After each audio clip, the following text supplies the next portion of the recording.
Hello all, Assalamu alaikum warahmatullahi wabarakatuh. Welcome to my channel Home Cooking with Zainul.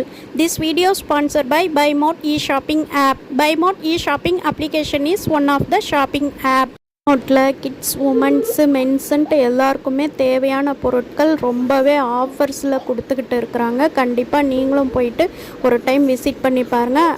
அப் ஸ்டோர்லேயும் சரி play ஸ்டோர்லேயும் சரி அவைலபிளாக இருக்குது. நான் லிங்க்கை டிஸ்கிரிப்ஷனில் கொடுக்குறேன். கண்டிப்பாக போயிட்டு இன்ஸ்டால் பண்ணி செக் பண்ணி பாருங்கள். பெனிஃபிட்ஸ் என்னன்றது உங்களுக்கு புரியும். வீடியோக்குள்ளே போகிறதுக்கு முன்னாடி என்னுடைய சேனலை சப்ஸ்கிரைப் பண்ணி வச்சுக்கோங்க. நான் இன்றைக்கி தவா ஃப்ரை, சிக்கன் தவா ஃப்ரை எப்படி செய்யறதுன்றது தான் பார்க்க போகிறோம். அதுக்கு என்னென்ன பொருட்கள் தேவைன்றதை பார்க்கலாம். நான் 1/2 கிலோ சிக்கன் எடுத்திருக்கேன். சிக்கன் சில்லியாக வாங்கிட்டு வந்துட்டாங்க.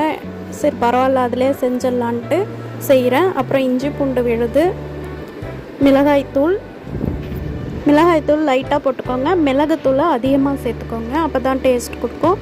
அப்புறம் மஞ்சள் தூள் லைட்டாக கலருக்காக, கரம் மசாலா வாசனைக்காக, அந்த ஃப்ளேவர் கொடுக்கணுன்றதுக்காக. நெக்ஸ்ட்டு பெப்பர் தான் மெயின் சாப்டரே இதில், அதனால் பெப்பர் நிறையாவே சேர்த்துக்கலாம். அப்புறம் புதினா தழை, கொத்தமல்லி தழை, அப்புறம் சால்ட்டு. நான் சால்ட்டு தான் எடுத்திருக்கேன். பொரிச்சு எடுக்கிறதுக்கு தேவையான அளவு எண்ணெய்.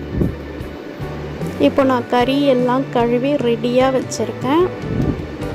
நான் அதுக்கு சேர்க்கக்கூடிய பொருட்களை எடுத்து வச்சுருக்கேன் பாருங்கள். இஞ்சி பூண்டு, கரம் மசாலா, மிளகாய்த்தூள், மிளகுத்தூள் எல்லாம் சேர்த்து நல்லா பிசைஞ்சு எடுத்து வச்சுக்கலாம். அப்புறம் சால்ட்டு சேர்த்துக்கலாம். சால்ட்டு சேர்த்து நல்லா பிசைஞ்சு ஒரு 1/2 hour ஊற வச்சு செஞ்சால் இன்னும் டேஸ்ட்டாக இருக்கும். இப்போ நான் இரும்பு தவா வச்சுருக்கேன். வச்சு ஆயில் ஊற்றிக்கிட்டேன். ஆயில் நல்லா சூடு ஏறிடுச்சு. இப்போ நான் 1 by 1 சிக்கனை எடுத்து அழகாக அடுக்கி வைக்கிறேன். வச்சு நம்ம தோசை திருப்பியால் திருப்பி போடணும். லோ ஃப்ளேம்லேயே வச்சு வறுக்கணும். ஹையில் வச்சா சீக்கிரமாக தீஞ்சிடும், வேகாது. அதனால் லோ ஃப்ளேமில் வச்சு பொறுமையாக வறுத்தா இது மீன் பொரிக்கிற மாதிரி நல்லா டேஸ்ட்டாக இருக்கும். சாம்பார் சாதத்துக்கு ஏன் வெறும் வாயில் சாப்பிடவே டேஸ்ட்டாக இருக்கும். நம்ம இப்போ தந்தூரி சிக்கன் சாப்பிட்றோம்ல, அதே டேஸ்ட்டு தாங்க இதில் கொடுக்கும். ஆனால் இது நல்லா நம்ம வீட்டில் செய்கிறது ஹெல்த்தியாகவும் இருக்கும். இதுக்கு நான் மைனஸும் ஆனியனும் லெமன் வச்சு சர்வ் பண்ணியிருக்கேன். பசங்க ரொம்பவே லைக் பண்ணி சாப்பிட்டாங்க. இந்த வீடியோ உங்களுக்கு ரொம்பவே யூஸ்ஃபுல்லாக இருந்திருக்கும்னு நினைக்கிறேன். கண்டிப்பாக என்னுடைய ஹோம் குக்கிங் வித் ஜெய்னூல் சேனலை லைக் பண்ணுங்கள், ஷேர் பண்ணுங்கள், கமெண்ட் பண்ணுங்கள். அப்புறம் சப்ஸ்கிரைப் பண்ணி பெல் ஐக்கானை கிளிக் பண்ணி வச்சுக்கோங்க. BuyMode லிங்க்கையும் போயிட்டு ஒரு டைம் விசிட் பண்ணி பாருங்கள்.